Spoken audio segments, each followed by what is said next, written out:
안녕하세요, 여러분.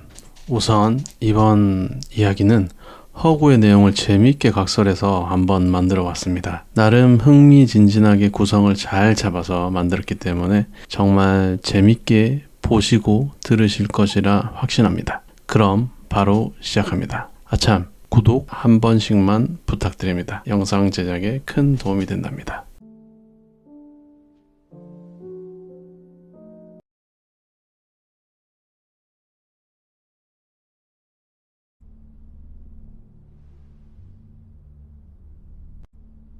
아이씨, 진짜 오해? 지금 이 꼴을 보고도 오해라는 말이 입에서 나와? 8달 만에 집에 돌아온 남편의 손에는 아내에게 주려고 바다 건너에서 사온 목도리가 들려 있었습니다. 그런데 반쯤 열린 안방 문틈 사이로 보인 것은 새하얗게 질린 아내와 낯선 남자의 모습이었습니다. 더 기막힌 것은 그 남자가 자신이 창업 자금까지 대준 장인 가게의 동업자였다는 사실입니다. 남편은 고함 대신 조용히 휴대폰의 녹화 버튼을 눌렀습니다.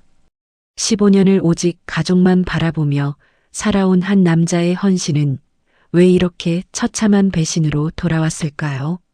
자기 손으로 몰래 근저당까지 잡아둔 아내는 어째서 도리어 남편을 경찰에 고소했을까요? 그리고 이 남자는 무너진 자리에서 어떻게 다시 일어설 수 있었을까요? 오늘의 이야기 시작합니다. 이야기 시작 전에 구독을 꾹 눌러주세요. 오늘도 행복한 하루 되기를 기원합니다. 8달간의 인도양 조업이 끝난 그날, 윤재호는 예정보다 하루 일찍 부산항에 발을 디뎠습니다. 배가 항구에 닿기까지 걸린 시간은 지루하고 길었지만 무태 내려선 재호의 마음은 오히려 소년처럼 들떠 있었습니다. 바닷바람에 그을린 얼굴에는 오랜만에 옅은 웃음이 번졌습니다. 재호는 인도양의 어느 낡은 항구 시장에서 산 목도리를 가방 깊숙이 챙겨두고 있었습니다. 아내 서예란이 목이 시리다며 겨울마다 투덜대던 것을 떠올리며 고른 물건이었습니다. 연락도 없이 불쑥 나타나 아내를 놀래주겠다는 생각에 재호는 일부러 전화 한 통 하지 않았습니다. 부산항 부두에는 오랜만에 돌아온 선원들을 맞으러 나온 가족들로 북적였습니다. 재호와 함께 배를 탄 후배 선원은 뛰어나온 아이를 번쩍 안아들고 아내와 부둥켜 안은 채 한참을 놓지 못했습니다. 그 모습을 바라보던 재호의 가슴 한켠이 따뜻하게 데워졌습니다. 자신에게도 저렇게 반겨줄 사람이 집에서 기다리고 있다는 생각에 발걸음이 저절로 빨라졌습니다. 재호는 택시에 오르며 출항 전날의 일을 떠올렸습니다. 그날 재호는 아내 앞에 인감도장과 위임장 일체를 내밀었습니다. 집안의 대출이며 재정 처리를 아내가 편하게 하라는 마음이었습니다. 여보, 이거 다 당신한테 맡기고 갈게. 내가 8달이나 자리를 비우는데 당신 혼자 답답한 일 겪으면 되겠어. 대출이든 뭐든 필요한 거 있으면 당신이 알아서 척척 처리해. 헤라는 그때 재호의 손을 두 손으로 꼭 감싸쥐며 배시시 웃었습니다. 아이 참, 당신도 별 걱정을 다 하네. 집 걱정은 하나도 하지 말고 몸 성의만 돌아와. 내가 여기서 다 알아서 할 테니까. 그 웃음을 믿었기에 재호는 아무런 의심도 없이 바다로 떠났습니다. 택시가 아파트 앞에 멈춰 섰을 때는 이미 밤이 깊어 있었습니다. 겨울의 초입이라 공기가 제법 차가웠고 아파트 화단에는 마른 잎들이 바닥에 뒹굴고 있었습니다. 재호는 고개를 들어 5층을 올려다보았습니다. 안방 창문에 노란 불빛이 켜져 있었습니다. 혼자 있는 밤이 무섭다고, 사람 소리가 그립다고 늘 말하던 아내가 떠올랐습니다. 재호는 캐리어 손잡이를 고쳐 쥐고 계단을 오르기 시작했습니다. 5층 현관 앞에 다다른 재호의 발걸음이 문득 멈췄습니다. 신발장 위 낯선 남자 구두 한 켤레가 가지런히 놓여 있었습니다. 반질반질 윤이 나는 갈색 구두는 재호의 것이 아니었습니다. 재호의 눈동자가 미세하게 흔들렸습니다. 손님이 왔나 재호는 애써 마음을 다잡으며 도어록 앞에 섰습니다. 버튼 위에 손을 올린 재호의 귀에 문 너머에서 낮은 남자 목소리가 새어나왔습니다. 처음엔 텔레비전 소리라 여겼습니다. 그런데 그 소리 사이로 아내 혜란의 웃음소리가 섞여 들려왔습니다. 아이 그만해. 간지럽단 말이야. 누가 보면 어쩌려고 그래. 평소 재호에게 들려주던 무뚝뚝한 목소리가 아니었습니다. 나긋나긋하고 간지러운 낯선 말투였습니다. 재호의 손끝이 도어록 위에서 그대로 굳어버렸습니다. 재호는 천천히 주머니에서 휴대폰을 꺼냈습니다. 왜 그랬는지 자신도 알 수 없었습니다. 그저 손이 먼저 움직였습니다. 녹화 버튼을 누르자 화면 위로 붉은 점 하나가 깜빡였습니다. 재호는 그 붉은 점을 한참 내려다보았습니다. 그러고는 8달 만에 처음으로 자기 집 비밀번호를 눌렀습니다. 삐소리와 함께 잠금이 풀리는 소리가 유난히 크게 들렸습니다. 현관문을 열고 들어선 재호의 눈앞에 반쯤 열린 안방문이 보였습니다. 그 문틈 사이로 드러난 광경 앞에서 재호는 소리를 지르는 대신 제 입을 손으로 틀어막았습니다. 이불을 황급히 끌어당기며 새하얗게 질린 혜란과 몸을 획 돌리는 낯선 남자가 있었습니다. 방안 공기가 얼음처럼 굳어버린 듯 했습니다. 재호의 눈이 그 남자의 얼굴에 멈췄습니다. 어디서 본 얼굴이었습니다. 장인 서동철의 반찬 가게에 동업자로 들어와 있던 한상혁이었습니다. 재호가 창업 자금 2천만 원을 대준 바로 그 가게의 사람이었습니다. 재호의 턱 근육이 딱딱하게 굳었습니다. 혜란은 이불을 가슴까지 끌어올린 채 입만 벙긋거리다 겨우 목소리를 짜냈습니다. 여보, 이게 아니야. 이거 진짜 오해야. 내 말 좀 들어봐, 응. 한상혁은 서둘러 바닥에 벗어둔 옷을 주섬주섬 챙기며 등을 돌렸습니다. 재호는 아무 말도 하지 못했습니다. 목구멍이 꽉 막힌 듯 소리조차 나오지 않았습니다. 재호의 시선이 방 안을 천천히 훑었습니다. 화장대 위에는 남성용 손목시계가 놓여 있었습니다. 옷걸이에는 재호의 것이 아닌 남자 셔츠가 걸려 있었습니다. 그 순간 재호는 깨달았습니다. 오늘이 처음이 아니라는 것을. 자신이 저 넓은 바다 한가운데에서 그물을 끌어올리던 8달 동안 이 방 안에서는 이런 일이 몇 번이고 되풀이되어 왔다는 것을. 재호는 손에 든 목도리를 내려다보았습니다. 인도양의 항구에서 오직 아내 하나를 생각하며 골랐던 그 목도리였습니다. 재호는 고함도 지르지 않았고 욕 한마디 내뱉지 않았습니다. 그저 조용히 안방 문을 닫았습니다. 그러고는 캐리어를 끌고 다시 계단을 내려가기 시작했습니다. 뒤늦게 옷을 걸친 혜란이 맨발로 계단까지 뛰쳐나왔습니다. 여보, 잠깐만. 제발 한 번만 내 말 들어줘. 이거 정말 당신이 생각하는 그런 거 아니야. 여보, 나 좀 봐봐. 혜란이 재호의 팔을 붙잡으려 손을 뻗었습니다. 뒤따라 나온 한상혁도 어정쩡한 얼굴로 뭐라 말을 붙이려 했습니다. 형님, 진정하시고요. 이거 오해가 좀 있는데 얘기를 좀 하시죠, 예. 그 말에 재호의 안에서 무언가 뚝 끊어졌습니다. 재호가 획 돌아서며 소리를 질렀습니다. 아이씨, 진짜 오해? 지금 이 꼴을 보고도 오해라는 말이 입에서 나와. 한상혁이 흠칫 뒤로 물러섰습니다. 재호의 목소리가 계단을 타고 쩌렁쩌렁 울렸습니다. 내 집이야, 여기가. 내 돈으로 산 집, 내 안방 침대에서 지금 뭘 한 거냐고, 이 나쁜 놈들아. 혜란이 그 서슬에 흠칫하며 손을 거두었습니다. 여보, 소리 좀 낮춰. 사람들 다 듣겠어. 사람들 듣는 게 무섭냐? 이 짓을 할 때는 안 무섭고. 재호가 거칠게 숨을 몰아쉬었습니다. 그러다 이내 이를 악물고 목소리를 눌렀습니다. 됐어. 손대지 마. 나한테 손끝 하나 대지 마.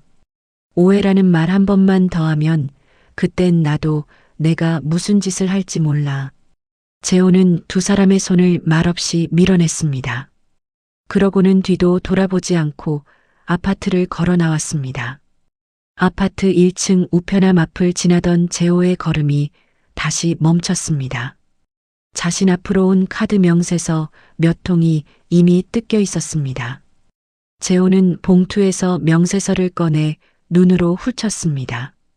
찍혀 있는 사용액은 재호가 알던 규모보다 훨씬 컸습니다. 가슴 밑바닥에서 서늘한 기운이 올라왔습니다. 재호는 근처 24시간 국밥집으로 들어갔습니다. 텅 빈 가게 안에는 텔레비전 소리만 나직이 흐르고 있었습니다. 재호는 소주 한 병과 국밥 한 그릇을 시켜놓고 술잔을 앞에 둔 채 한참을 멍하니 앉아 있었습니다. 잔에 술을 따랐지만 입에 대지는 않았습니다. 멀찍이서 재호를 살피던 주인 할머니가 조심스레 말을 건넸습니다. 총각, 국밥 다 식었어. 무슨 속상한 일 있는가 본데 그래도 뜨끈할 때 한술 떠. 사람이 일단은 먹고 봐야 힘을 쓰지. 재호는 대답 대신 고개만 작게 끄덕였습니다. 재호의 머릿속으로 지나온 세월이 하나둘 스쳐 지나갔습니다. 통영의 작은 어촌에서 3대째 어부의 아들로 태어난 재호였습니다. 9살 어린 나이에 아버지의 낡은 배 위에서 원양어부를 꿈꾸었고 오직 그 꿈 하나로 여기까지 왔습니다. 가족을 위해서라면 무엇이든 할 수 있었습니다. 8달을 바다에서 보내는 것도 명절에 홀로 배 위에서 라면을 끓여 먹는 것도 다 가족이 있기에 견딜 수 있었습니다. 그런데 그 가족이 지금 재호의 등에 칼을 꽂고 있었습니다. 재호는 휴대폰을 꺼내 조금 전 찍은 영상을 열었습니다. 붉은 점이 깜빡이던 그 화면이 눈에 들어왔습니다. 손가락이 삭제 버튼 위에서 잠시 머물렀습니다. 다 지워버리고 없던 일로 하고 싶었습니다. 하지만 재호는 이내 손을 멈췄습니다. 판단은 나중에 하기로 하고 영상을 따로 저장 공간에 옮겨두기만 했습니다. 갈 곳을 잃은 재호는 그 밤 집 대신 찜질방으로 향했습니다. 바닥에 몸을 뉘었지만 잠은 오지 않았습니다. 천장을 바라보며 재호는 스스로에게 물었습니다. 자신이 8달 동안 그 넓은 바다에서 대체 무엇을 위해 그토록 견뎌왔는지를. 새벽까지 이어진 생각 끝에 재호는 조금씩 마음을 다잡았습니다. 지금 당장 소리를 지르고 주먹을 휘두른다고 달라질 것은 없었습니다. 감정에 휘둘리기 전에 자신이 그동안 무엇을 놓치고 살았는지부터 하나하나 확인해야 했습니다. 재호는 두 눈을 감았습니다. 가슴은 무너졌지만 머릿속은 오히려 차갑게 가라앉고 있었습니다. 찜질방에서 뜬 눈으로 밤을 새운 다음 날 아침이었습니다. 재호는 부산항 근처 오래 다니던 선원식당을 찾았습니다. 새벽 공기는 살을 애듯 차가웠고 식당 유리문에는 뿌옇게 김이 서려 있었습니다. 안으로 들어서자 뜨끈한 된장국 냄새가 코끝을 스쳤습니다. 재호는 구석자리에 앉아 밥 한 그릇을 앞에 두었지만 좀처럼 수저가 가지 않았습니다. 주인 할머니가 반찬 그릇을 내려놓다 재호의 얼굴을 물끄러미 들여다보았습니다. 재호 아니여. 언제 들어왔다. 근데 얼굴이 왜 이렇게 상했어? 배에서 무슨 일이라도 있었나? 재호가 힘없이 웃으며 고개를 저었습니다. 할머니는 맞은편 의자에 슬쩍 걸터 앉으며 말을 이었습니다. 참 그러고 보니께 자네 각시 말이여. 요새 시장통에서 몇 번 봤는디 웬 젊은 남자랑 같이 다니더라고. 팔짱까지 딱 끼고서. 나는 또 친척인가 했지 뭐요. 재호의 수저를 쥔 손끝이 멈칫했습니다. 가슴속에서 뜨거운 것이 울컥 치밀었지만 재호는 애써 표정을 감췄습니다. 아, 예. 뭐 그럴 일이 있었겠죠. 할머니는 별 생각 없이 자리에서 일어나 주방으로 들어갔습니다. 재호는 텅 빈 그릇을 내려다보며 한참을 앉아 있었습니다. 재호의 머릿속으로 15년 전의 일이 떠올랐습니다. 그 해에도 재호는 인도양 조업을 마치고 부산으로 돌아왔습니다. 쉬는 날 우연히 들른 네일숍에서 재호는 혜란을 처음 만났습니다. 바다에서 8달을 보내고 온 남자를 신기해하던 혜란이었습니다. 위험한 직업이 무섭지 않느냐고, 외롭지 않느냐고 눈을 반짝이며 묻던 그 모습에 재호는 마음을 빼앗겼습니다. 2년을 연애한 끝에 재호는 부산항이 내려다 보이는 언덕에서 혜란에게 청혼했습니다. 그날 혜란은 눈물을 글썽이며 재호의 품에 안겼습니다. 재호는 이 여자만은 평생 지켜주리라 다짐했습니다. 결혼 후 혜란은 일을 그만두고 전업주부가 되었습니다. 두 사람은 부산에 작은 아파트 한 채를 마련했습니다. 살림은 넉넉하지 않았지만 재호는 행복했습니다. 그런데 결혼하고 얼마 지나지 않아 장인 서동철의 세탁소가 임대료를 밀려 문을 닫았습니다. 재호는 그때부터 매달 120만 원씩 처가로 돈을 보내기 시작했습니다. 장인 장모가 굶을 수는 없다는 생각에서였습니다. 처가의 요구는 거기서 그치지 않았습니다. 장모의 병원비, 장인의 생일 비용, 겨울이면 어김없이 터지는 보일러 수리비까지 재호의 몫이었습니다. 그러던 어느 해 처제 서미주가 미용 유학을 가겠다며 1,500만 원을 달라고 했습니다. 직업도 없이 놀고 있던 처제였습니다. 재호는 처음으로 반대의 뜻을 내비쳤습니다. 미주 전화이면 이제 취업부터 하는 게 맞지 않겠어. 유학이 무슨 애들 장난도 아니고 그 큰 돈을. 하지만 혜란은 물러서지 않았습니다. 당신은 우리 동생이 잘 되는 게 그렇게 배가 아파. 내 동생 하나 밀어주는 게 그렇게 아까워. 우리가 남이야. 혜란이 며칠을 밥도 안 먹고 성화를 부리자 재호는 결국 두 손을 들었습니다. 그 1,500만 원도 고스란히 처가로 넘어갔습니다. 명절 용돈이며 집안 경조사비까지 재호는 묵묵히 감당했습니다. 그러다 장인이 반찬 가게를 열겠다며 창업 자금 2천만 원을 요구했습니다. 재호는 이번에는 사업이 위험하다는 이유로 강하게 반대했습니다. 세탁소도 접은 마당에 무슨 장사냐고, 그 돈을 어떻게 마련하느냐고 목소리를 높였습니다. 그러나 혜란의 고집을 꺾을 수는 없었습니다. 결국 2천만 원이 또 처가로 흘러들어갔고 그 가게에 한상혁이라는 남자가 동업자로 들어왔습니다. 그 반찬 가게는 문을 연 지 6개월 만에 문을 닫았습니다. 재호는 그제야 처음으로 처가 지원의 회의를 느꼈습니다. 하지만 그때도 재호는 아무 말하지 못했습니다. 다시 8달간 바다로 떠나야 하는 처지였고 집을 지킬 사람은 혜란뿐이었기 때문입니다. 식당을 나선 재호는 곧장 은행으로 향했습니다. 15년치 송금 내역을 뽑아달라고 창구에 요청했습니다. 잠시 후 직원이 내민 서류 뭉치를 받아든 재호의 손이 미세하게 떨렸습니다. 숫자를 하나하나 더해가던 재호의 눈이 점점 커졌습니다. 처가로 흘러들어간 돈이 2억 원을 넘고 있었습니다. 그 대부분이 재호 자신이 매달 직접 손으로 승인하고 송금한 것이었습니다. 재호는 서류를 쥔 채 한참을 창구 앞에 멍하니 서 있었습니다. 무언가 이상하다는 생각에 재호는 발길을 돌려 등기소로 향했습니다. 자기 명의 아파트의 등기부등본을 떼어본 재호는 그 자리에서 얼어붙었습니다. 자신도 모르는 사이 아파트에 혜란 앞으로 근저당이 잡혀 있었습니다. 재호가 전혀 알지 못한 일이었습니다. 가슴이 철렁 내려앉았습니다. 재호는 곧바로 근저당 설정 서류를 확인했습니다. 서류에는 재호의 인감도장이 선명하게 찍혀 있었습니다. 출항 전 아내에게 편하게 쓰라며 맡겨두었던 바로 그 인감과 위임장이었습니다.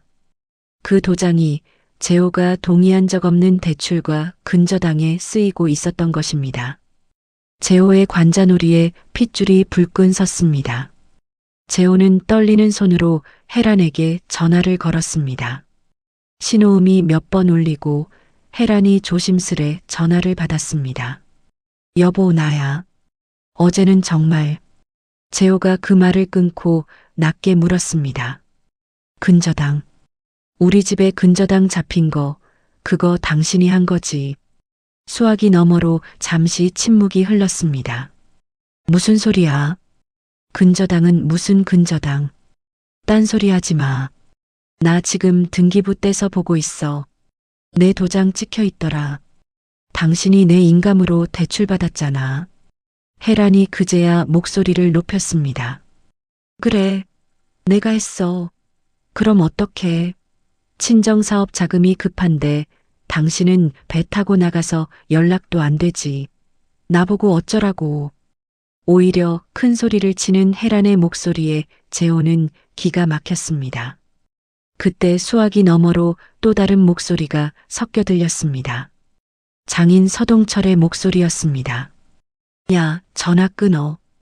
그런 거 일일이 대답할 거 없어. 재호는 그제야 확신했습니다. 이 일은 혜란 혼자만의 일이 아니었습니다. 처가 전체가 오래전부터 함께 얽혀 있는 일이었습니다. 재호는 조용히 전화를 끊었습니다. 손이 부들부들 떨렸지만 재호는 이를 악물고 스스로를 다잡았습니다. 지금은 감정을 앞세울 때가 아니었습니다. 무엇보다 먼저 증거를 확보해야 했습니다. 그 순간 재호의 머릿속에 한 가지가 떠올랐습니다. 결혼 초부터 거실에서 함께 쓰던 태블릿이었습니다. 언젠가 혜란이 그 태블릿에 자기 메신저를 로그인해 둔 채 그대로 두었던 것이 생각났습니다. 재호는 발길을 돌려 아파트로 향했습니다. 다행히 집에는 아무도 없었습니다. 재호는 거실 서랍에서 태블릿을 꺼내 가방에 챙겨 넣고 서둘러 집을 나왔습니다. 근처 카페에 자리를 잡은 재호는 떨리는 손으로 태블릿을 켰습니다. 혜란의 메신저는 여전히 로그인된 상태였습니다. 대화 목록을 하나씩 열어보던 재호의 얼굴이 점점 굳어갔습니다. 혜란과 한상혁 그리고 장인 서동철이 주고받은 대화가 그대로 남아 있었습니다.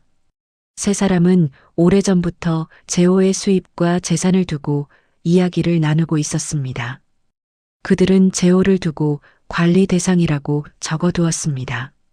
사람을 두고 관리 대상이라니 재호는 그 네 글자를 몇 번이나 다시 읽었습니다. 대화 기록에는 더 놀라운 사실이 담겨 있었습니다. 한상혁은 반찬 가게 창업 훨씬 전부터 이미 혜란과 알고 지내던 사이였습니다.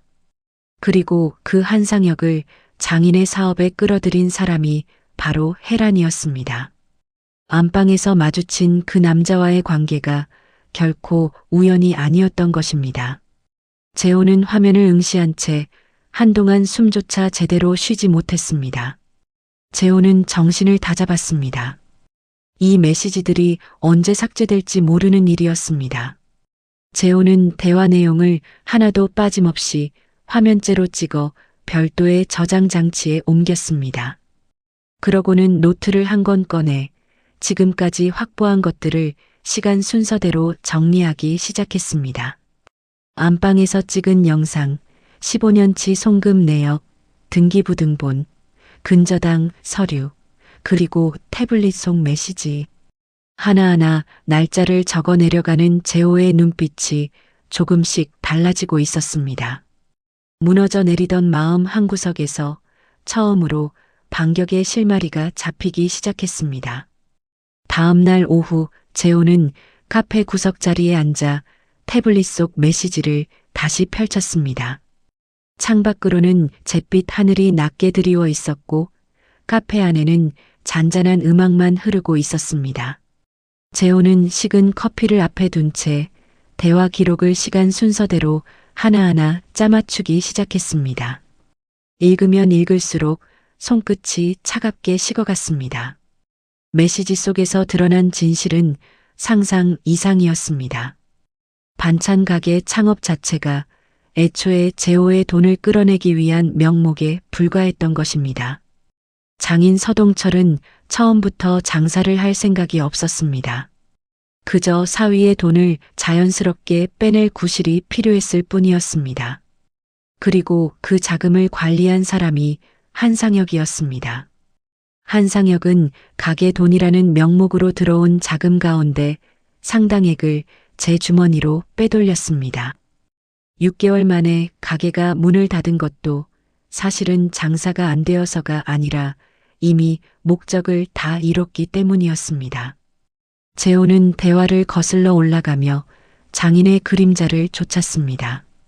서동철은 세탁소를 하던 시절부터 사업이 어려워질 때마다 사위의 지원으로 그 구멍을 메워왔습니다. 그리고 그 모든 일의 중심에는 딸 혜란이 있었습니다. 혜란은 아버지의 뜻에 따라 재호의 수입이 언제 얼마나 들어오는지를 조율해 왔습니다. 남편이 바다에 있는 동안 그 돈이 어디로 얼마나 흘러갈지를 결정한 사람이 바로 아내였던 것입니다. 재호는 그 구조를 알아채고 나서야 지난 15년이 온전히 자신의 착각이었음을 깨달았습니다. 처제 미주의 유학 이야기도 거짓이었습니다. 1,500만 원을 받아 떠난 미주는 유학을 중도에 그만두었습니다. 그런데 그 돈의 상당액이 한상혁의 계좌로 흘러들어간 흔적이 메시지 곳곳에 남아 있었습니다. 재호는 노트에 그 흐름을 화살표로 그려가며 정리했습니다. 재호의 돈이 처가로, 처가에서 다시 한상혁에게로 이어지는 선이 하나둘 이어졌습니다. 선을 다 그리고 난 재호는 한동안 노트를 내려다보며 말을 잃었습니다. 한편 그 시각 혜란의 집에서는 세 사람이 머리를 맞대고 있었습니다. 혜란과 서동철, 그리고 한상혁이었습니다. 재호가 그날 밤 무언가를 휴대폰으로 찍었다는 사실이 이들을 불안하게 만들고 있었습니다. 서동철이 담뱃재를 털며 낮게 말했습니다. 그 사람 성격에 그냥 넘어갈 위인이 아니야. 뭘 찍었는지 몰라도 그거부터 지우게 만들어야 돼. 혜란이 손톱을 물어뜯으며 초조하게 대꾸했습니다. 내가 어제 몇 번을 전화했는데 안 받아. 아주 작정을 한 것 같단 말이야. 한상혁이 소파에 등을 기대며 눈치를 살폈습니다. 일단 좋게 좋게 달래봐야죠. 미주 씨도 부르고 언니 편에서 형님을 설득하면 넘어올지도 모르잖아요. 세 사람은 재호를 어떻게 구슬릴지, 어떻게 입을 막을지를 놓고 한참을 궁리했습니다. 며칠 뒤 처가 식구들은 재호를 시내의 한 식당으로 불러냈습니다. 재호는 그 부름에 순순히 응했습니다. 상대가 무엇을 하려는지 직접 확인하고 싶었기 때문입니다. 식당 방 안에 들어서자 혜란은 벌써 눈물부터 글썽이고 있었습니다. 여보, 다 내 잘못이야. 내가 잠깐 정신이 나갔었나 봐. 한 번만, 딱 한 번만 용서해줘. 옆에 앉은 서동철도 무겁게 입을 열었습니다. 윤서방, 그동안 우리 집에 자니가 해준 거 내가 다 알고 고맙게 생각하네. 이번 일은 그냥 없던 걸로 하세. 가정을 지키는 게 우선 아니겠나. 재호는 아무 대답도 하지 않았습니다. 그저 이미 모든 것을 알고 있다는 표정으로 세 사람의 얼굴을 하나하나 바라볼 뿐이었습니다. 그 침묵이 오히려 방 안의 공기를 무겁게 짓눌렀습니다. 그때 처제 미주가 언니를 감싸며 나섰습니다. 미주는 눈을 흘기며 재호를 몰아붙였습니다. 솔직히 형부도 생각을 좀 해봐요. 남자가 몇 달씩 밖에 나가 있는데 여자라고 안 외로웠겠어요. 언니가 얼마나 힘들었는데. 그 말에 재호의 얼굴에 서늘한 웃음이 스쳤습니다. 재호는 조용히 수저를 내려놓았습니다. 결국 사과하러 온 게 아니었네. 내 입 막으러 온 거지. 재호는 자리에서 천천히 일어났습니다. 아무도 그를 붙잡지 못했습니다. 식당을 나서 주차장으로 향하던 재호의 걸음이 문득 멈췄습니다. 어두운 주차장 한켠에서 한상혁이 서동철에게 언성을 높이고 있었습니다. 제 몫은 언제 주실 겁니까? 지금 저만 뒤집어 쓰게 생겼잖아요. 목소리 낮춰, 이 사람아. 지금 그게 중요해. 두 사람은 돈 문제로 날카롭게 부딪히고 있었습니다. 재호는 어둠 속에 몸을 숨긴 채 그 광경을 지켜보았습니다. 공모자들 사이에 이미 금이 가 있다는 것을 재호는 그 순간 똑똑히 알아챘습니다. 회유가 통하지 않자 해란 측은 먼저 칼을 빼들었습니다. 그런데 이때 재호로서는 전혀 예상하지 못한 일이 벌어졌습니다. 해란이 오히려 재호를 경찰에 고소한 것입니다. 재호가 안방에 무단으로 침입해 자신을 몰래 촬영하고 협박했다는 내용이었습니다. 주거침입, 불법 촬영, 협박. 세 가지 혐의가 재호에게 씌워졌습니다. 며칠 뒤 재호는 경찰서로부터 출석 요구를 받았습니다. 경찰서에서 재호는 더 기막힌 사실을 알게 되었습니다. 해란은 형사 고소만 한 것이 아니었습니다. 동시에 이혼과 재산분할까지 청구하고 나선 것입니다. 그것도 근저당이 잡힌 아파트의 절반을 요구하고 있었습니다. 자기 손으로 몰래 근저당을 잡아놓고 이제와 그 집의 절반을 달라는 것이었습니다. 재호는 어이가 없어 헛웃음이 나왔습니다. 그뿐이 아니었습니다. 재호는 선사 인사팀으로부터 한 통의 연락을 받았습니다. 누군가 재호의 근무 이력과 급여 정보를 꼬치꼬치 캐물었다는 것이었습니다. 처가가 소송을 앞두고 재호의 소득 규모까지 미리 파악하려 든다는 뜻이었습니다. 자신이 평생 지켜온 가족이 이제는 자신을 겨누는 칼이 되어 돌아오고 있었습니다. 믿었던 세월이 통째로 자신을 향해 날아드는 상황 앞에서 재호는 무너졌습니다. 며칠간 제대로 먹지도 못한 채 재호는 찜질방 한 구석에 틀어박혔습니다. 잠도 오지 않았고 밥도 넘어가지 않았습니다. 사람이 어디까지 비겁해질 수 있는지 재호는 처음으로 두려워졌습니다. 그러던 어느 날 밤 재호는 통영의 노부모에게 전화를 걸었습니다. 차마 사정을 털어놓지는 못하고 그저 안부만 물었습니다. 아버지, 저 재호예요. 별일 없으시죠? 어머니는요? 수화기 너머로 늙은 아버지의 목소리가 들려왔습니다. 오냐, 우리는 다 잘 있다. 넌 밥은 잘 챙겨 먹고 다니냐? 몸 상하지 않게 잘 좀 챙겨라. 그 목소리를 듣는 순간 재호의 눈시울이 뜨거워졌습니다. 평생 바다에서 고생만 한 아버지였습니다. 그 아버지 앞에 이대로 무너진 아들의 모습을 보일 수는 없었습니다. 재호는 전화를 끊고 나서 조용히 주먹을 쥐었습니다.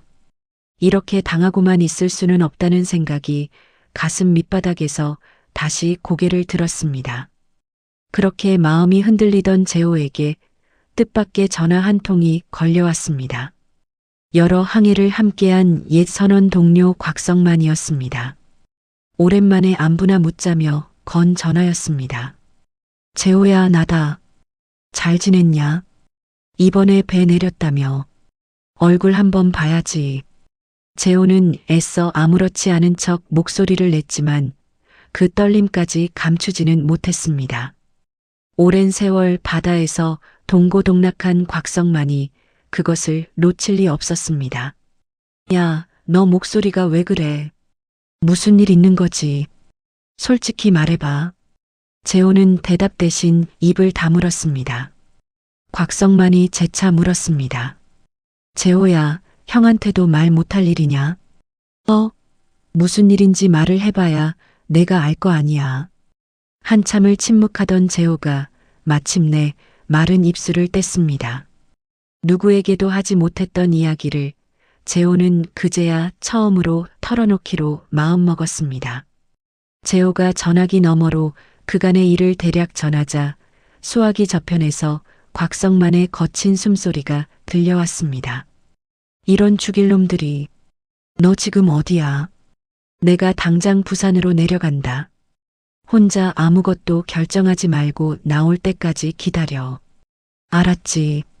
반쪽이 된 재호를 보자 곽성만은 아무 말 없이 재호의 어깨를 툭 쳤습니다. 그러고는 재호를 근처 국밥집으로 끌고 들어갔습니다. 김이 모락모락 오르는 국밥 한 그릇을 재호 앞에 놓으며 곽성만이 말했습니다. 일단 먹어. 사람이 굶으면 될 일도 안 돼. 밥부터 넘기고 얘기하자. 재호는 뜨거운 국물을 한술 뜨다 말고 눈시울을 붉혔습니다.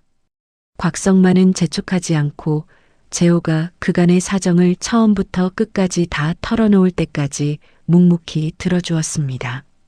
이야기를 다 들은 곽성만이 숟가락을 내려놓으며 무겁게 입을 열었습니다. 재호야, 이런 건 혼자 사귄다고 될 일이 아니다. 혼자 끙끙 앓다간 네가 먼저 죽어. 내가 아는 변호사가 하나 있어. 정우진 변호사라고 내 이혼 소송 맡아서 이겨준 사람이야. 이혼 쪽으론 아주 독하고 야무진 양반이다. 내가 다리 놔줄 테니까 한번 만나보자. 며칠 뒤 재호는 곽성만과 함께 정우진의 사무실을 찾았습니다. 사무실은 군더더기 없이 깔끔했고 벽면에는 두꺼운 법률 서적이 빼곡히 꽂혀 있었습니다. 정우진은 재호가 가져온 서류를 한 장 한 장 냉정하게 넘겨보았습니다. 표정 하나 흐트러지지 않는 그 모습에서 재호는 오랜만에 기댈 곳을 찾은 듯한 안도감을 느꼈습니다. 서류를 다 검토한 정우진이 안경을 고쳤으며 말했습니다. 윤재호 씨, 이 사건은 두 갈래로 나눠서 봐야 합니다. 하나는 상대방이건 형사 고소를 막아내는 거고 다른 하나는 이혼 소송에서 이기는 겁니다. 순서대로 하나씩 갑시다. 정우진은 먼저 해란이건 형사 고소부터 방어하기로 했습니다. 정우진이 서류 한쪽을 짚으며 차분히 설명했습니다. 부부가 함께 사는 집에 남편이 들어간 겁니다. 이건 주거 침입이 안 돼요. 그리고 배우자가 바람 피우는 현장을 찍은 영상은 정당하게 증거를 모은 걸로 볼 여지가 아주 큽니다. 협박도 마찬가지고요. 이건 오히려 상대가 무리수를 둔 겁니다. 재호는 그 말에 조금씩 마음이 놓였습니다. 그동안 자신이 죄인이 된 것만 같아 짓눌려 있던 가슴이 조금은 트이는 듯 했습니다. 이어 정우진은 이혼 소송으로 넘어갔습니다. 윤재호 씨가 확보한 이 외도 영상하고 태블릿 메시지, 그리고 15년치 송금 내역. 이게 이혼 소송에서 아주 결정적인 증거가 됩니다. 그리고 상대가 먼저 이혼을 청구했다고 하셨죠. 잘 됐습니다. 그게 오히려 우리한테는 역공의 빌미가 돼요. 정우진은 근저당 문제를 짚었습니다. 정우진의 눈빛이 한층 날카로워졌습니다. 제일 중요한 게 이 근저당입니다. 위임장하고 근저당 설정 서류, 이거 필적 감정을 의뢰할 겁니다. 이 서류에 적힌 글씨가 윤재호 씨 필체가 아니라는 걸 증명하는 게 핵심이에요. 정우진은 한 가지를 더 준비했습니다. 근저당 위임장이 작성된 날 재호가 어디에 있었는지를 확인한 것입니다. 그 날짜에 재호는 인도양 한복판 배 위에 있었습니다. 정우진은 재호의 승선 기록과 출항 기록을 확보해 필적 감정의 보조 증거로 삼았습니다. 그날 재호는 부산에 있지도 않았으니 그 서류에 도장을 찍고 근저당을 처리하는 일은 애초에 불가능했던 것입니다. 조사가 깊어지면서 정우진은 더 큰 것을 찾아냈습니다. 한상혁이 반찬 가게 자금을 횡령해 별도의 계좌로 빼돌린 사실이었습니다. 그리고 그 돈의 일부가 다시 혜란 명의의 계좌로 흘러들어간 흐름까지 잡아냈습니다. 정우진이 서류를 재호 앞에 내밀며 말했습니다. 이겁니다. 이 이체 기록. 이거 하나면 판이 완전히 뒤집힙니다. 상대가 지금 우리를 고소하고 이혼의 재산분할까지 요구하고 있는데 이 자료가 나오는 순간 그쪽이 도리어 궁지에 몰리는 거예요. 정우진은 재호에게 당부했습니다. 처가가 손대지 못하도록 지킬 수 있는 자산부터 먼저 정리하라는 것이었습니다. 재호는 별도로 들어둔 예금과 오랜 세월 쌓아온 퇴직 적립금을 확인했습니다. 다행히 그것만큼은 아직 처가의 손이 닿지 않은 상태였습니다. 정우진은 그것을 최소한의 방어선으로 삼아 단단히 묶어두었습니다. 한편 그 시각 처가 식구들은 크게 당황하고 있었습니다. 그들은 재호가 순순히 물러설 것이라 믿고 방심하고 있었습니다. 그런데 재호가 이혼 전문 변호사를 선임했다는 소식이 전해지자 세 사람의 얼굴빛이 달라졌습니다. 불안이 커지면서 서로를 향한 원망도 커졌습니다. 서동철은 딸을 나무랐고 혜란은 아버지를 탓했으며 한상혁은 두 사람 모두를 원망했습니다. 공모자들 사이의 금은 점점 더 크게 벌어졌습니다. 특히 한상혁은 초조했습니다. 자신의 횡령이 드러날까 두려웠기 때문입니다. 한상혁은 서동철과 혜란에게서 거리를 두기 시작했습니다. 자신만 쏙 빠져나갈 궁리를 하며 계좌 자료를 서둘러 정리하려 들었습니다. 그러나 이미 늦은 뒤였습니다. 정우진 측이 그 이체 기록을 진작에 확보해둔 상태였기 때문입니다. 빠져나가려던 한상혁은 오히려 자신이 남긴 흔적에 발목이 잡히고 말았습니다. 재호는 곽성만의 권유로 오랜만에 옛배 동료들과 자리를 함께했습니다. 포장마차에 둘러앉은 동료들은 재호의 사정을 대충 전해 듣고는 저마다 제 일처럼 화를 냈습니다. 누구 하나 대가를 바라고 재호 곁에 있는 사람은 없었습니다. 그저 함께 바다를 견딘 인연 하나로 묵묵히 재호의 곁을 지켜주고 있었습니다. 재호는 그 투박한 정 앞에서 오래 잊고 있던 온기를 느꼈습니다. 계산으로만 얽혀있던 처가와는 너무나 다른 사람들이었습니다. 그 자리에서 한 동료가 소주잔을 기울이며 담담히 입을 열었습니다. 나도 예전에 너랑 비슷한 일 겪었다. 배 타고 돌아왔더니 살림 다 빼가고 사람이 없더라고. 그때는 진짜 죽고 싶었지. 근데 재호야, 무너져도 사람은 또 사라지더라. 지금은 이렇게 웃으면서 술도 먹잖냐. 너도 그렇게 될 거다. 재호는 그 말을 들으며 조용히 고개를 끄덕였습니다. 무너진 자리에서도 삶은 계속된다는 그 한마디가 재호의 가슴에 깊이 박혔습니다. 며칠 뒤 정우진은 재호를 다시 불러앉혔습니다. 윤재호 씨, 이제부터가 진짜입니다. 절대 감정적으로 나가면 안 됩니다. 재판에서는 오직 증거로만 말하는 겁니다. 상대가 먼저 무너지도록 우리는 조용히 판을 짜서 기다리는 거예요. 흥분하는 쪽이 지는 겁니다. 재호는 깊게 숨을 들이쉬며 고개를 끄덕였습니다. 가슴속 분노는 여전히 뜨거웠지만 이제 그 분노를 다스리는 법을 알 것 같았습니다. 모든 준비를 마친 재호는 마침내 오랜 침묵을 끝냈습니다. 혜란이건 형사고소에 대한 방어와 함께 이혼과 위자료 청구를 진행했습니다. 동시에 혜란이 인감을 몰래 쓴 것에 대한 근저당 무효 소송을 걸었고 한상혁의 횡령을 정식으로 고발했습니다. 여러 갈래의 싸움이 한꺼번에 시작되었습니다. 바다에서 폭풍을 견디던 그 눈빛으로 재호는 이제 무태서의 싸움을 정면으로 마주하고 있었습니다. 가장 먼저 결판이 난 것은 형사 사건이었습니다. 혜란이 재호를 걸고 넘어졌던 주거침입, 불법 촬영, 협박 3가지 혐의는 모두 무혐의로 마무리되었습니다. 부부가 함께 사는 집에 들어간 것은 죄가 되지 않았고 바람 피우는 현장을 찍은 것도 정당한 증거 수집으로 인정받았습니다. 협박 역시 성립하지 않았습니다. 재호를 죄인으로 몰아세우려던 시도가 첫 관문부터 완전히 무너진 것입니다. 정우진은 이 결과를 곧바로 반격의 발판으로 삼았습니다. 정우진이 서류를 챙기며 재호에게 말했습니다. 이제 우리 차례입니다. 무혐의가 나왔다는 건 상대가 없는 사실을 지어내서 고소했다는 뜻이에요. 이건 무고죄로 맞고소를 걸 수 있습니다. 이제부터 판은 완전히 우리 쪽으로 넘어옵니다. 정우진은 즉시 혜란을 무고 혐의로 맞고소했습니다.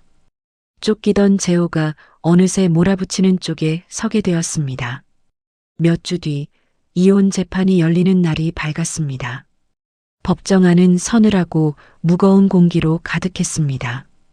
재호는 흔들림 없는 눈으로 맞은편에 앉은 혜란과 처가 식구들을 바라보았습니다. 혜란은 재호의 시선을 피해 고개를 떨궜고 서동철은 애써 태연한 척했지만 손끝이 미세하게 떨리고 있었습니다. 재호는 지난 8달을 견딘 그 눈빛으로 조용히 재판이 시작되기를 기다렸습니다. 먼저 정우진이 증거를 제출했습니다. 안방에서 찍은 외도 영상과 태블릿 속 메시지가 화면에 나타났습니다. 혜란과 한상혁 그리고 서동철이 오래전부터 재호의 재산을 두고 관리 대상이라 불러온 정황이 그대로 드러났습니다. 방청석이 술렁이기 시작했습니다. 사람을 두고 관리 대상이라 적어둔 그 표현 앞에서 지켜보던 이들마저 혀를 찼습니다. 이어 정우진은 근저당 위임장의 필적 감정 결과를 내놓았습니다. 서류에 적힌 글씨가 재호의 필체와 일치하지 않는다는 감정서였습니다. 정우진은 여기에 재호의 승선 기록을 덧붙였습니다. 위임장이 작성된 그날 재호는 인도양 한복판 배 위에 있었다는 명백한 기록이었습니다. 근저당이 재호의 동의 없이 처리되었다는 사실이 더는 부인할 수 없게 드러난 것입니다. 궁지에 몰린 혜란이 자리에서 일어나 눈물을 쏟으며 호소하려 했습니다. 저도 어쩔 수 없었어요. 친정이 다 망하게 생겼는데 딸로서 어떻게 그냥 보고만 있어요. 그러나 정우진은 흔들리지 않았습니다. 정우진이 화면에 15년치 송금 내역을 띄웠습니다. 어쩔 수 없었다고 하셨습니까? 이 숫자를 보십시오. 15년 동안 윤재호 씨가 처가에 보낸 돈이 2억 원이 넘습니다. 이게 어쩔 수 없이 받은 돈으로 보이십니까? 한 사람의 헌신이 어떻게 이렇게 일방적으로 소비됐는지 이 숫자가 다 말해주고 있습니다. 법정안이 다시 한번 술렁였습니다.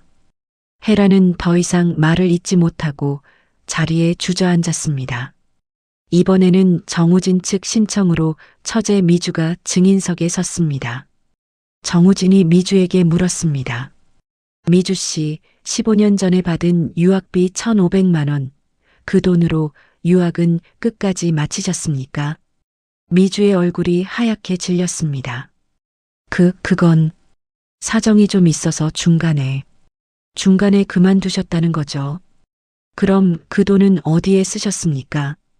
여기 이 계좌로 흘러들어간 기록이 있는데 이거 설명해 주시겠습니까? 미주는 말을 잇지 못하고 눈동자만 이리저리 굴렸습니다. 결국 미주의 입에서 유학을 중도에 그만두었다는 사실과 그 돈의 일부가 한상혁에게 흘러갔다는 사실이 사실상 흘러나오고 말았습니다. 방청석에서 낮은 탄식이 새어나왔습니다. 마지막으로 한상혁의 횡령 증거가 제출되었습니다. 반찬 가게 자금을 빼돌린 정황과 그 돈이 다시 혜란의 계좌로 돌아온 흐름이 낱낱이 드러났습니다. 그 순간 그때까지 한편이었던 한상혁과 서동철이 서로를 향해 삿대질을 하기 시작했습니다. 이게 다 당신이 시킨 거잖아.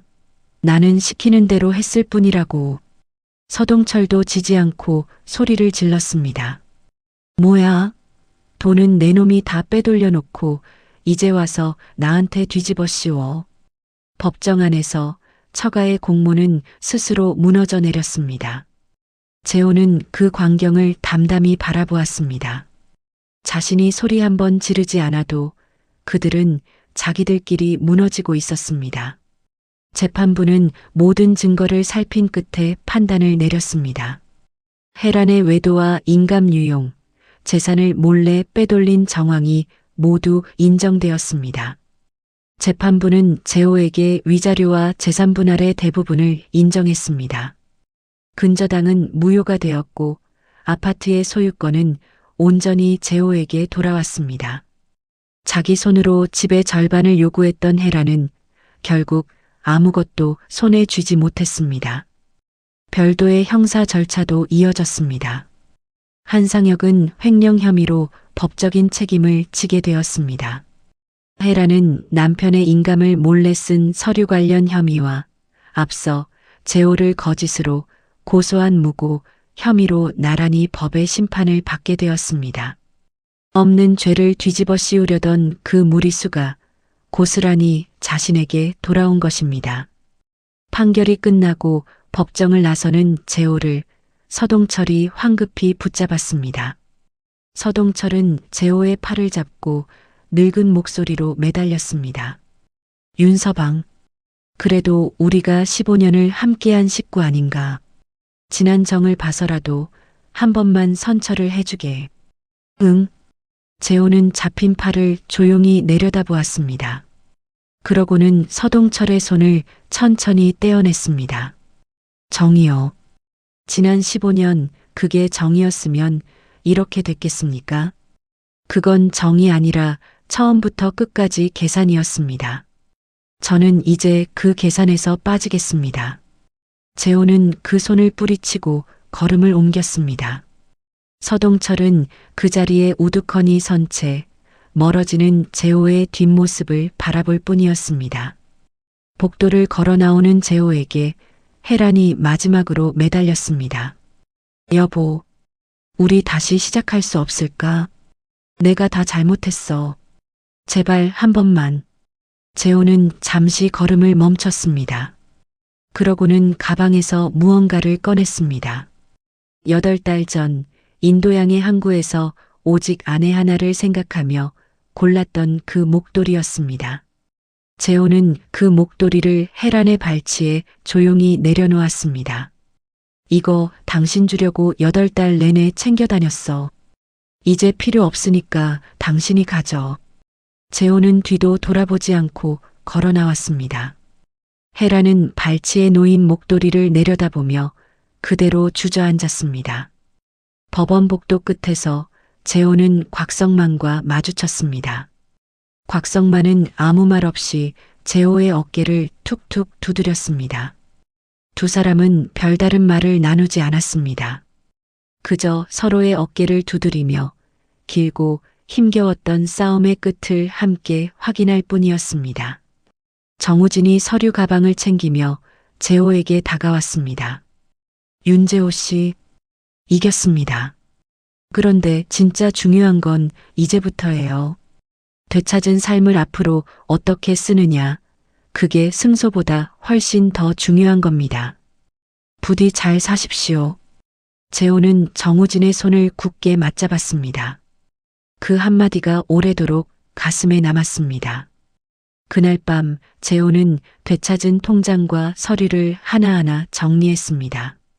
15년 동안 누군가의 요구에 끌려다니던 돈이었습니다. 이제 그 돈은 온전히 자신의 삶을 위한 것이 되었습니다. 재호는 서류를 서랍에 넣고 불을 껐습니다. 그러고는 오랜만에 아주 깊은 잠에 빠져들었습니다. 재판이 끝나고 한 달이 지났습니다. 재호는 되찾은 아파트를 처분했습니다.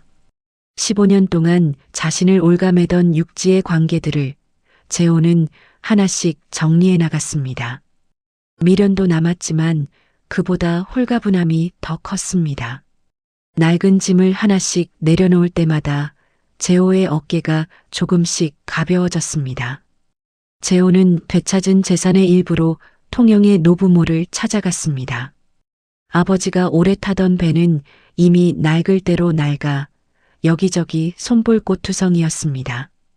재호는 그 부서진 배 대신 작지만 튼튼한 어선 한 척을 새로 마련해 아버지 앞에 내밀었습니다. 어린 시절 언젠가 아버지에게 좋은 배 한 척 사드리겠다고 했던 그 약속을 재호는 이제야 지킨 것입니다. 아버지는 아무 말 없이 아들의 손을 오래도록 잡았습니다. 고향에 내려간 재호는 아버지와 함께 오랜만에 바다로 나갔습니다. 새 배 위에서 두 부자는 나란히 앉아 그물을 손질했습니다. 짠 바닷바람이 얼굴을 스치고 발밑으로 파도가 잔잔하게 출렁였습니다. 재호는 손끝으로 그물코를 하나하나 매만지며 자신이 왜 처음 바다를 사랑하게 되었는지를 다시 몸으로 기억해냈습니다. 누구를 위해서가 아니라 그저 바다 그 자체가 좋았던 그 마음이었습니다. 한편 처가 식구들은 뿔뿔이 흩어졌습니다. 각자 짊어진 법적 책임과 무너진 관계 속에서 그들은 더 이상 예전처럼 한자리에 모이지 못했습니다. 재호에게 죄를 뒤집어 씌우려던 시도가 완전히 실패로 돌아가면서 그들은 주변의 신뢰까지 모두 잃었습니다. 사람들은 손가락질했고 등을 돌렸습니다. 횡령이 드러난 한상혁은 업계에서 발붙일 곳을 잃었습니다. 어디를 가도 그의 이름 앞에는 좋지 않은 소문이 따라붙었습니다. 혜란 역시 마찬가지였습니다. 남편도 가족도 주변 사람들의 믿음도 모두 잃은 채 혜란은 홀로 남겨졌습니다. 발치에 놓인 목도리를 끝내 줍지 못했던 그날처럼 혜란의 곁에는 이제 아무도 남아있지 않았습니다. 재호는 자신을 다시 일으켜 세워준 곽성만과 다시 같은 배를 타기로 했습니다. 투박하지만 대가 없이 곁을 지켜준 그 형님과 이번에도 함께 바다로 나가기로 한 것입니다. 자신을 도운 정우진과도 오래 이어질 인연을 맺었습니다. 계산으로 얽혔던 지난 15년과 달리 이 관계들은 아무런 조건이 없었습니다. 재호는 그 차이를 이제 분명히 알았습니다. 재호는 되찾은 재산의 형편에 맞는 범위 안에서 작은 일을 하나 시작하기로 했습니다. 자신처럼 어려운 어촌에서 자란 후배 선원 한두 명의 해양대 학비를 대주기로 한 것입니다. 큰 것은 아니었지만 재호에게는 뜻깊은 시작이었습니다. 9살에 원양어부를 꿈꾸던 소년이 그러했듯 저 아이들도 언젠가 자기 꿈을 이루기를 바라는 마음이었습니다. 다시 원양어선에 오르기 전날 밤 재호는 통영 바닷가에 홀로 앉았습니다.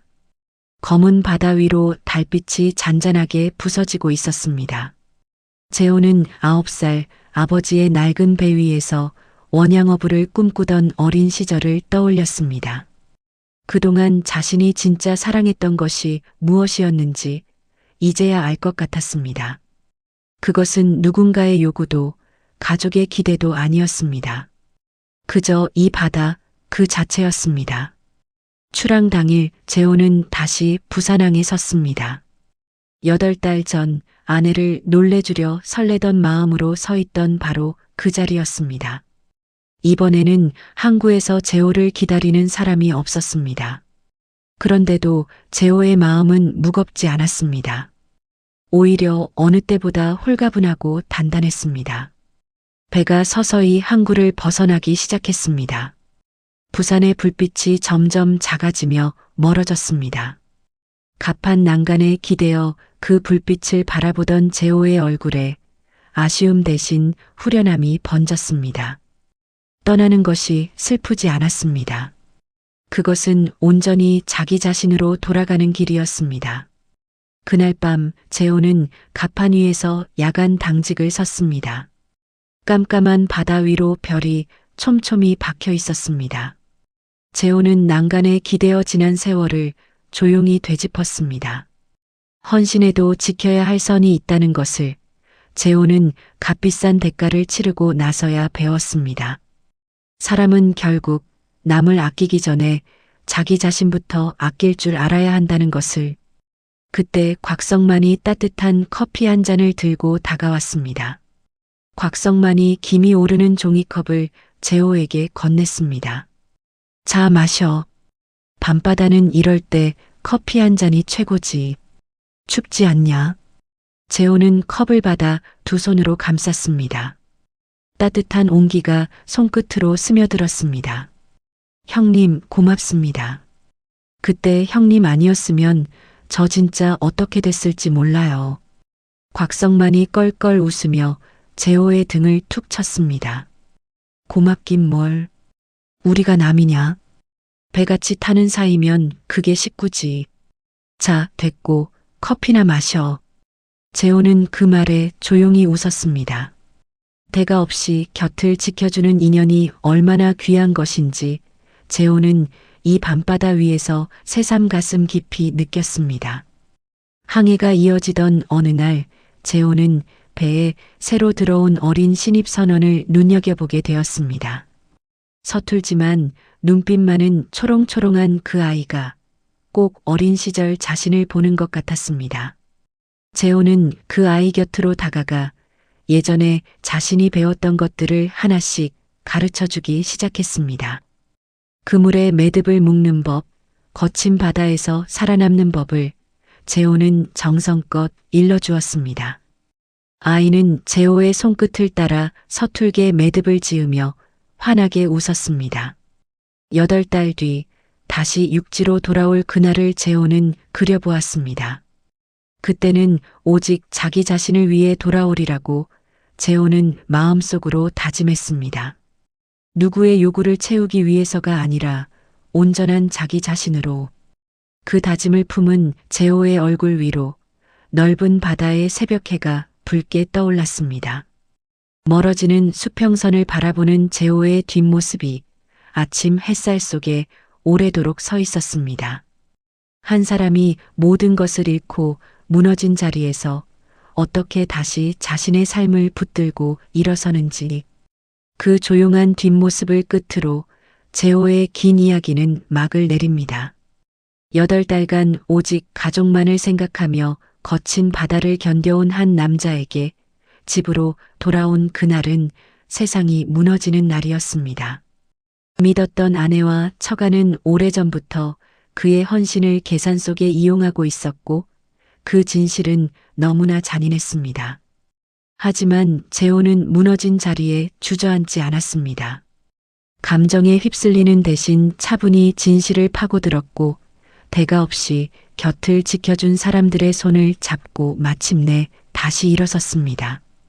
재호의 이야기는 우리에게 조용히 말해줍니다.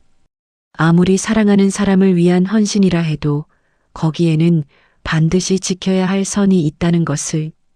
그리고 사람은 결국 남을 아끼기 전에 자기 자신부터 아낄 줄 알아야 한다는 것을. 오늘도 묵묵히 각자의 자리에서 가족을 위해 애쓰고 계신 모든 분들이 부디 자기 자신도 소중히 여기며 사시기를 진심으로 바랍니다. 이야기를 끝까지 들어주신 분이 계시다면 잘 들었다고 댓글 하나만 남겨주세요. 감사합니다.